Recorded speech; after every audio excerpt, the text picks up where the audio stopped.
Maratona e Vlorës është zhvilluar këtë vit në edicionin e saj të 5, duke mbledhur rreth 400 vrapues nga Shqipëria, Kosova dhe vende të tjera të botës. Ngjarja sportive tashmë e kthyer në traditë për qytetin bregdetar u organizua në fund të nëntorit si pjesë e aktiviteteve festive për pavarësinë. Siç e kemi lançuar në programin e festave, Vlora në datën 30 lançonte traditën tashmë të vetën, vrapo për pavarësinë. Shpresoj që shiu të mos i pengoj garutët, ashtu dhe qytetin, i cili ka marrë masat e nevojshme për të vazhduar jetën dhe mos ketë probleme trafiku. Kryetari i Bashkisë Brunilda Marsini përshëndeti zhvillimin e aktivitetit, duke cilësuar atë si një promovim të rëndësishëm të sportit dhe qytetit. Gara u nda në 3 etapa, 5, 10 dhe 21 kilometra, duke përfshirë disa akse rrugore kryesore të Vlorës. Fituesi i distancës më të vështirë, asaj prej 21 kilometrash, u shpall atleti i Ukrainas Bogdan Simonovic, i cili u shpreh i kënaqur për fitoren.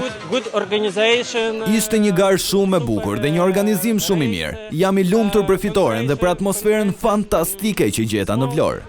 Me pjesëmarrje të gjerë dhe interes të lartë, Vlora Half Marathon u mbyll me sukses duke kthyer qytetin në një skenë sportive dhe festive. Shqiptarit tonë që kemi festa.